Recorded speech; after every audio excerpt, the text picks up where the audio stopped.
Sungguh dia tidak bisa membayangkan bagaimana nanti kalau dia memiliki anak dengan Uli. Tipe-tipe cuek dan barbar menjadi satu menghancurkan ketenangan dan kedamaian yang ada di muka bumi ini. Apalagi kalau anak mereka sepasang atau dua pasang, hal ini sama sekali tidak bisa dibayangkan oleh Arya sedikit pun. Lelah sudah pasti dirasakan oleh sepasang orang dewasa itu, tapi lelah itu tidak dirasakan oleh sepasang bocah yang masih asik dengan permainannya. Hampir 30 menit Uli dan Arya membujuk mereka untuk segera pulang. Apalagi kalau mengingat jika sekarang sudah hampir jam 10 malam. Padahal biasanya kedua bocah anak Yuna dan Sue itu akan tidur saat jam menunjukkan pukul 9 malam. Dan itu adalah waktu yang paling lama untuk mereka. Lalu si bocah tampan nan dewasa yang bernama Yoiko itu juga seperti itu. Di setiap harinya dia akan selalu tidur tepat waktu. Dan tidak pernah terlambat bahkan 1 detik pun. Namun, kali ini dia harus mengulur waktu tidurnya. Ternyata hanya pikirannya saja yang dewasa, tapi pola bermainnya masih sama seperti anak-anak pada umumnya. Padahal tadi dia sudah mengatakan bahwa dirinya tidak akan ikut bermain dan hanya mengawasi adiknya saja, tapi sekarang lihat dia yang lebih bersemangat main lari-lari. Segala jenis kuda-kudaan juga sudah dicoba, segala jenis mobil-mobilan komedi putar, memancing ikan, mandi bola, semua sudah mereka lakukan. Tak terlihat raut lelah apalagi mengeluh karena capek dalam bermain. Keduanya masih terlihat sangat semangat meski mami dan papinya sudah kewalahan. "Kita pulang sekarang juga?" tanya Arya saat kedua bocah itu menghampiri dirinya untuk minta minum. Meski larut dalam permainan namun keduanya masih ingat kalau mereka membutuhkan asupan mineral untuk menambah tenaganya.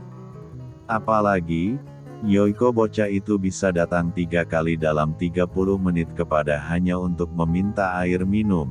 Dia tidak datang kepada Uli, sebab baginya Uli adalah orang lain. Ternyata yang Arya lihat di mobil bukanlah sebuah keajaiban, tapi mungkin hanya sebuah kebetulan semata. Sebab sampai kapanpun tidak mungkin seorang yang memiliki sifat cuek seperti Yoiko bisa dengan mudah diluluhkan tanpa ada perlawanan terlebih dahulu. Bahkan untuk Arya sendiri pun, Yoiko tidak pernah pengen bicara mau banyak bicara. Dia hanya akan bicara seperlunya saja, kalau tidak penting atau tidak darurat. Maka, dia tidak akan bicara dengan papinya, atau bahkan dia mau bicara adiknya yang menyuruhnya mamanya. Tidak mau, kata Yoiko menolak untuk pulang. Bocah tampan itu bahkan langsung memasang raut wajah tidak sukanya. "Kenapa tidak mau pulang?" tanya Uli, menimpali percakapan om dan ponakannya. Yoiko melirik Uli dengan tatapan yang tak biasa. Membuat Uli mengerutkan keningnya, perasaan tadi saat di mobil menuju tempat ini mereka baik-baik saja. Lalu kenapa sekarang? Bocah tampan itu memasang di antara dirinya dengan Uli. "Kenapa?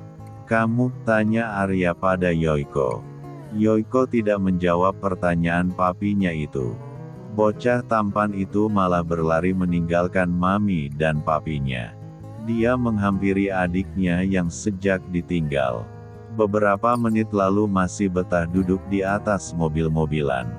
Wajahnya apa saja yang terlihat seperti gadis kecil lucu dan menggemaskan, tapi kenyataannya gadis kecil itu lebih menyukai mobil-mobilan, motor-motoran, dan segala jenis mainan yang pantas dimainkan oleh anak laki-laki.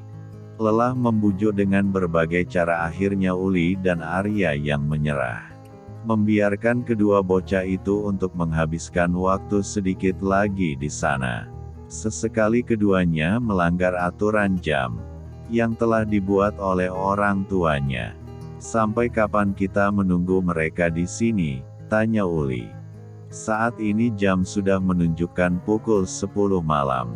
Tidak kurang dan tidak lebih sejak tadi, ponsel Arya juga sudah berdering. Menampilkan panggilan masuk dari orang tua yang anaknya sedang mereka bawa jalan-jalan. Namun, sepanjang panggilan telepon itu berdering sampai mati lagi sampai berdering lagi dan begitu seterusnya. Arya tidak mengangkat sama sekali, biarkan orang di seberang sana penasaran, sampai mereka lelah.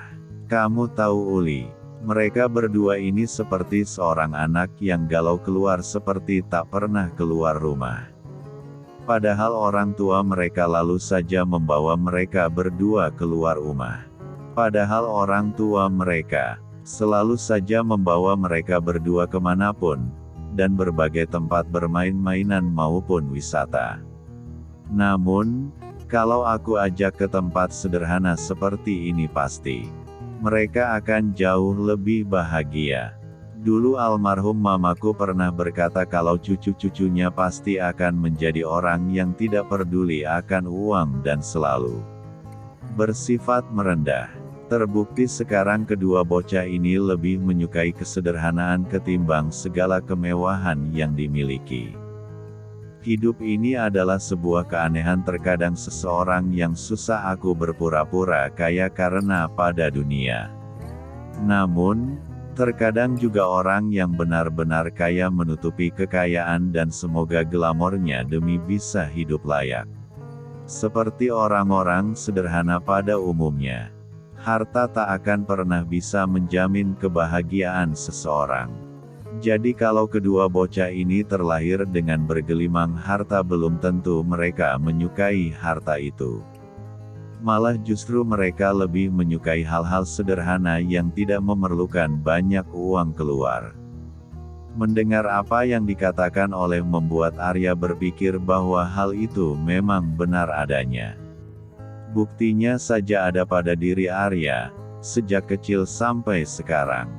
Dia tidak pernah membanggakan harta orang tua, bahkan ia lebih sering jajan di luar daripada makan makanan rumah yang telah disajikan oleh juru masak ternama. Lahir dari keluarga kaya raya belum tentu membuat kita lebih suka hal-hal yang mahal dari murah dan sederhana. Papi, ayolah kita pulang saja. Kami berdua sudah lelah, kata Yoiko. Bocah tampan berusia 3 tahun itu membawa serta adiknya. Dia menggenggam tangan kanan adik perempuannya untuk dibawa menuju tempat Uli dan Arya duduk. Namun, sebaiknya di tempat itu Elin langsung melepaskan tangannya dari genggaman sang abang. Dia menghampiri Uli dan bermanja-manja pada wanita itu. Mami, Elin lelah. Oh Bobo, katanya dengan nada manja khas anak kecil. Ya, ayo kita pulang. Setelah ini, Elin bisa bobo di rumah.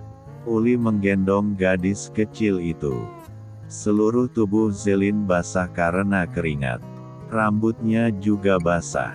Ternyata kedua bocah cilik ini seperti sedang habis berenang saja.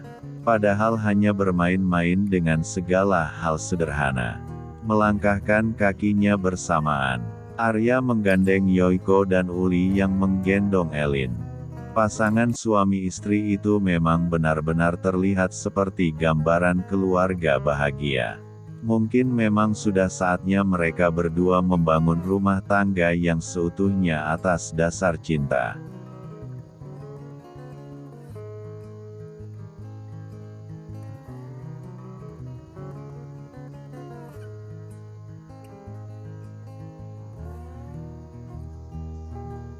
Jangan lupa subscribe ya, supaya bisa mengikuti cerita selanjutnya.